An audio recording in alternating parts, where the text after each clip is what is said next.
Hello guys, welcome back. So ഇന്നത്തെ video എന്ന് വെച്ച് കഴിഞ്ഞാൽ ഒരു ഗീവ് അവേയുടെ വീഡിയോ ആണ്. ആൻഡ് ഓൾസോ ഫാദേഴ്സ് ഡേക്ക് എടുത്ത വീഡിയോ ആണെങ്കിലും എനിക്കിത് അപ്ലോഡ് ചെയ്യാൻ ടൈം ഒന്നും കിട്ടിയിട്ടുണ്ടായിരുന്നില്ല. സോ അതുകൊണ്ട് തന്നെ ഇതൊരു give away video and plus ഇതൊരു ഫാദേഴ്സ് ഡേ വീഡിയോ കൂടിയാണ്. അപ്പോൾ ഫസ്റ്റ്ലി തന്നെ നമുക്ക് ഗീവ് അവയുടെ റൂൾസ് എന്തെങ്കിലും സ്റ്റാർട്ട് ചെയ്യാം. സോ റൂൾസ് എന്ന് പറയുന്നത് എൻ്റെ ഒരു സബ്സ്ക്രൈബർ ആയിരിക്കണം. ആൻഡ് ഓൾസോ എന്നെ പറ്റിയുള്ള ഏതെങ്കിലും നല്ലൊരു ക്യൂട്ട് ആൻഡ് സ്വീറ്റ് ഉള്ള ഒരു കമൻറ്റ് വേണം. പിന്നെ ഞാൻ ചെയ്ത് ഏതെങ്കിലും ഒരു ക്രാഫ്റ്റിൻ്റെ ഏതൊരു ഫോട്ടോയോ പിക്ചറോ എന്ന് വെച്ച് കഴിഞ്ഞാൽ അതൊന്ന് നിങ്ങളുടെ കമൻറ്റ് ബോക്സിൽ നിന്ന് പിൻ ചെയ്യണം. പിന്നെ നമ്മുടെ 500 സബിൻ്റെ ഒരു ഗീവ് അവേ ആണ്. സോ അതുകൊണ്ട് തന്നെ 500 സബിൻ്റെ 1 വീക്കും നിങ്ങൾക്ക് പാർട്ടിസിപ്പേറ്റ് ചെയ്യാവുന്നതാണ് കേട്ടോ. നമ്മൾ ഗീവ് വിന്നറെ അനൗൺസ് ചെയ്യുന്നത് എപ്പോഴാണെന്ന് വെച്ച് കഴിഞ്ഞാൽ 500 കഴിഞ്ഞിട്ടായിരിക്കും.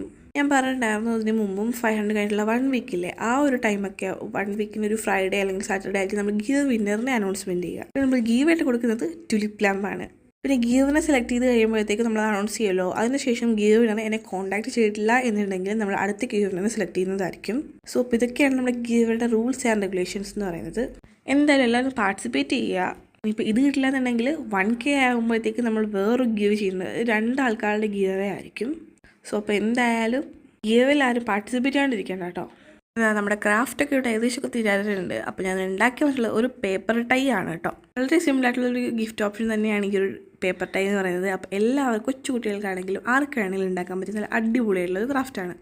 അപ്പോൾ ക്രാഫ്റ്റ് ഇഷ്ടപ്പെട്ടിട്ടുണ്ടെങ്കിൽ എന്തായാലും ലൈക്കും സബ്സ്ക്രൈബും ഒന്നും മറക്കണ്ട. അപ്പോൾ എങ്ങനെയുണ്ട് എൻ്റെ ഈ ഒരു പേപ്പർ ടൈ? പിന്നെ ഈ ബ്ലൂവിനെക്കാളും കുറച്ചുകൂടി നല്ലത് ബ്ലാക്കിംഗ് ആണ്. അതിൽ ബ്ലാക്കിംഗ് ഇല്ലാത്തതുകൊണ്ടാണ് ഞാൻ ഈ ഒരു ബ്ലൂവിനെ ജെല്ലിങ് കൊണ്ട് ഇതൊന്ന് സെറ്റപ്പ് ചെയ്തെടുത്തത്. പിന്നെ ആ ഒരു വള്ളി പോലത്തെ സാധനമില്ലേ, അതെന്ന് പറയുന്നത് ഒരു റിബൺ ഞാനിങ്ങനെ മുറിച്ചെടുത്തതാണ് കേട്ടോ. അപ്പോൾ എന്തായാലും എൻ്റെ പേപ്പർ ടൈ ഇഷ്ടപ്പെടുകയാണെങ്കിൽ കമൻറ്റ് ചെയ്യാൻ മറക്കണ്ട. അപ്പോൾ ഇത്രയേ ഉള്ളൂ. So by.